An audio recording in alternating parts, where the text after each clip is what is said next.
switch it up and totally not talk about numbers at all, so I hope that's okay. We're going to talk a little bit about more of the science and what we can do with some of the plant acres that we talked about. So this is not how I wanted to not talk about bacteria for the summer. And for those of you who know me, know that I absolutely hate talking about that topic, but I'd much rather talk about that right now than what that's about. The other thing I wanted to point out is that even the corn that's out there is ugly. So this is from County by Jacksonville, and I don't know how well you can see the different shades of yellow and also some white and a lot of up and down and unevenness. So just because it's planted doesn't mean that it's planted in the best conditions. I was joking earlier today that we needed a number from the USDA that said how many acres were planted, and then we needed a number for the past week for how many acres were planted in really crappy conditions, because that's the big difference too. So hopefully after we get everything in, it keeps raining, because if it dries off at any point in time, a lot of those rush to judgments that we made earlier this season are going to show back up. So, but I have a couple things. I've had a few people call me in the last week that are going to switch their soybean acres back to corn. Just a few, they did the numbers, and based on what their expected yield was for soybeans, they could make more money switching it back to corn, so they decided to do that. But there's a couple things that you need to think about when you do that. Some of the soybean chemicals that are being used in the premixes, some of the PBO herbicides, are pretty detrimental to corn and can have issues. And so you want to make sure that if you put any herbicides down, that you check to see what the plant back restrictions are for the corn that you're going to.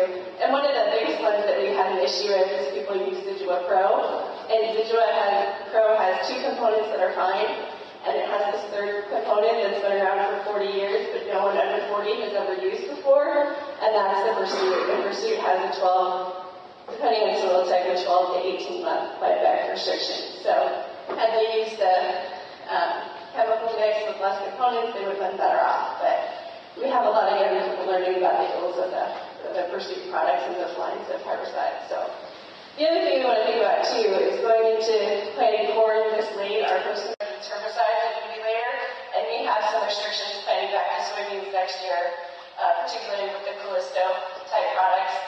And we want to make sure that whatever we do yet this year doesn't prohibit or carry over and cause damage for next year. The other calls I got this week has been about switching to beans from corn, and a lot of those corn acres already have the corn herbicides down, and now they'd like to switch to beans. And I think it's important to note that atrazine has a 12-month restriction. So if you plant your soybeans on acres that you already sprayed atrazine on and you have chemical damage, that chemical damage is not an insurable loss. So you need to make sure that you know that atrazine is not still out there. And just because you had a lot of rain doesn't mean that atrazine or any of those other corn herbicide chemicals are gone. You know, a lot of them just are insoluble and don't leach.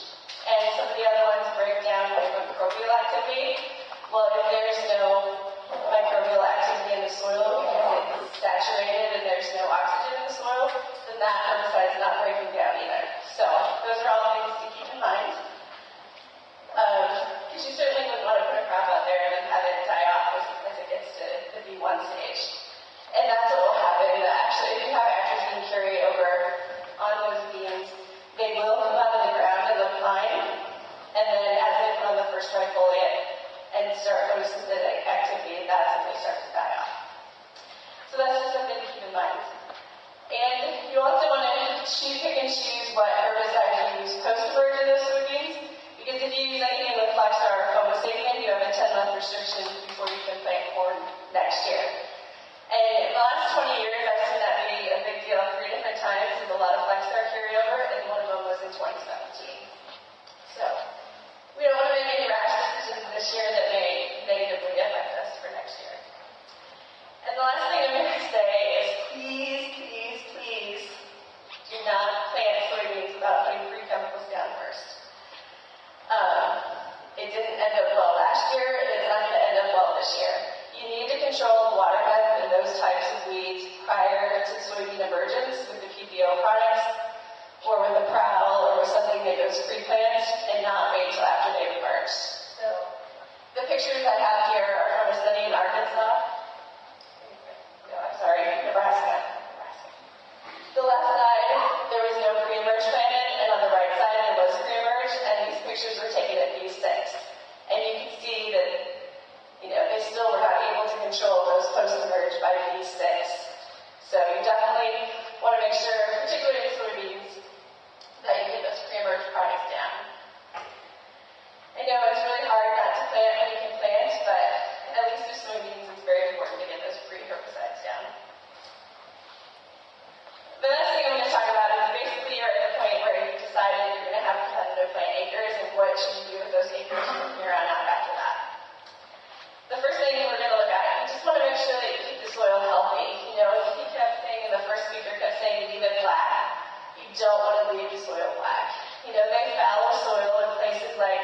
eastern Washington. And in eastern Washington, they have soil that looks like baby powder that's canned. We have really rich organic soils, and we want to keep those cycles up and make sure that we keep the humus production and keep those microbes in those soils alive. So we definitely don't want to leave it black. And so we're going to talk a little bit about what we can do for that. Anytime you can keep the live roots out there, the soil's going to be more productive for the next year.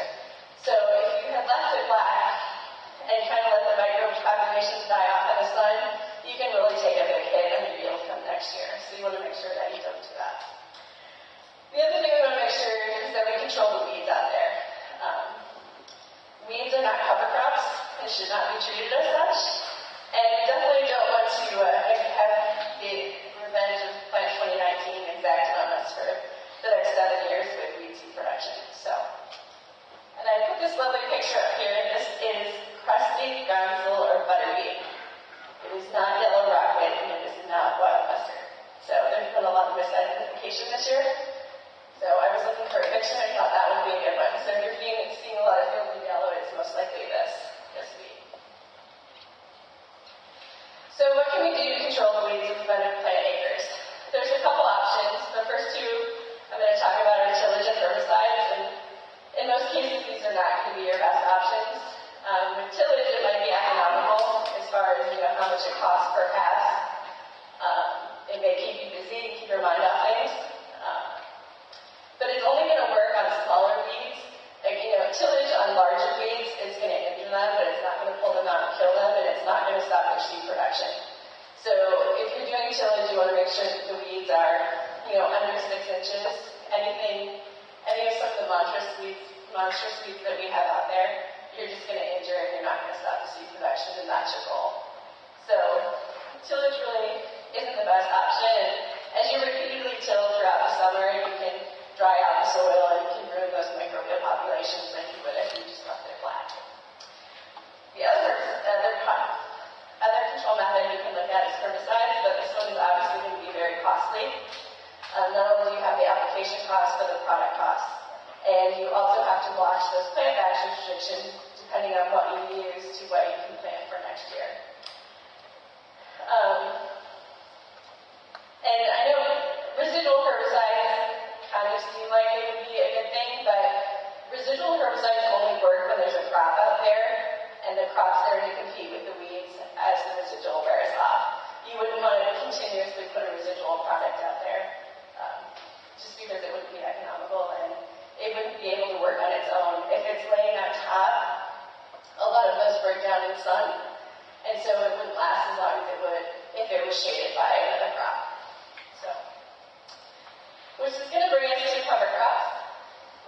Generally, we kind of joke, either you use cover crops, or you think everyone who uses cover crops is in a cult. There's no in between. It's either you're all in or all out. But this is going to be one of those situations where a lot more people are going to be looking at using cover crops in the preventative plant acres. So the first thing I'm going to say about the cover crops is make sure that you wait to plant them until after all your insurance dates have passed. The last thing we want to do is screw up one of those payments because we planted a little bit too early. So that's the most important thing. The other thing, there's not a lot of seed out there right now. The cover crop companies are not expecting millions of acres in Illinois and Indiana to not be planted. And so generally when things like that happens, cover crop companies or salespeople are going to come out of the woodwork. And you really want to make sure that if you choose one, that you choose a reputable one and one that you know has a good source. We want to make sure that we don't bring any weed seeds from other areas that we haven't had to deal with. In Iowa, the past couple of years, in their CRP and pollinator mixes, they've had Palmer amaranth come in. And we want to definitely make sure that we avoid situations like that. So make sure that you use a good, reputable company that's been around with those that they're talking about, has clean seed. You want to make sure that you go through all that. But there are some stipulations, or there are some rumors out there right now that there's low supplies, and that's just because all of the millions of acres that we're looking at, they're going to be preventative plants. So once you get the seed, you want to make sure it's clean, make sure there's no contaminants, and you don't want to spend a fortune. not something you want to spend $60 an acre on.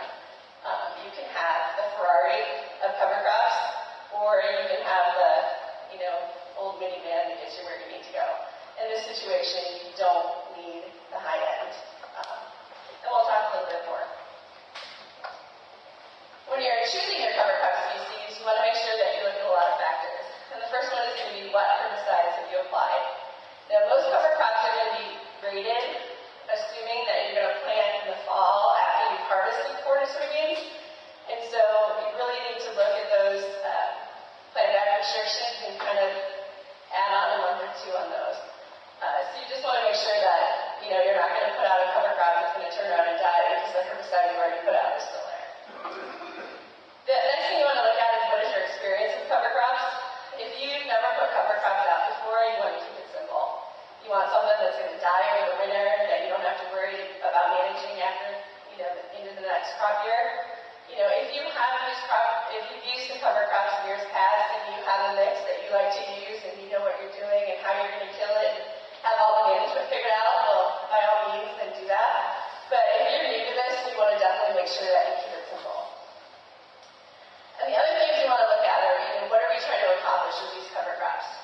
Outside of just, covering the areas and keeping the soil alive. Are we on side hills? We need erosion control. If we need erosion control, we need to make sure that we have a lot of fibrous roots that are going to hold those soils in place. We want to build humus. In a lot of cases, our high carbon are going to build humus, like your oats and your rye and your grass type structures. We want to make sure that if we're going to use this for forage or for grazing after November 1st, that we pick out species that are particular to the animal species that we're going to be feeding. And if we want to scatter the nutrients, we have to pick something that's going to have spring growth. I know in a lot of cases we talk about pulling up nitrate and catching those in the cover crops, but that only happens if you have spring growth into the end of the winter months into the spring. And then what I've read is breaking up tight soils. In some situations, your radishes or your larger tubers, sometimes your turnips, depending on how deep they can go, they can loosen up some of those low, tight soils in fields where water has sat to an extent. It's definitely not perfect, but there's some help with that. And these over here, the sorghum scan, the buckwheat, and the cowpea, those are going to be a set of cover crops that you would plant midsummer, whereas our more traditional crops that we would use in this area would be more towards the end of July and more towards when we would normally harvest. So that's, when you get told to cover crop mix, you want to make sure that you have your timing correct and that you know when it needs to go out. Now, I know that you can't see the slide. I wish it could be a little bit better, but here's the website for it. It's Michigan State University. If you Google herbicide plant back restrictions for cover crops, this article will come up. And just to note, some of your herbicides, if you use Prowl, it's 12 months for any of the grass products. I think your Authority MTZ, there's a lot that are 12 to 18 months, so you want to make sure that you look at this chart before you spend a lot of money on specific cover crop species. And there's also one for corn and one for small grains and one for forages that you can find in the same PDF article. But we're going to go ahead and talk about a few of the things to look at. If you're a first timer and you haven't done this, one of the best mixes is just going to be plain oats or oats and radishes. And that's because they die over the winter and we don't have to worry about them impacting our crop for next year. The one thing we want to make sure is that we plant them late enough that the oats don't go to seed, because volunteer oats is not something we want to deal with next year either. So these you're going to plant later into July, and they're really good prior to corn, and they also have two different types of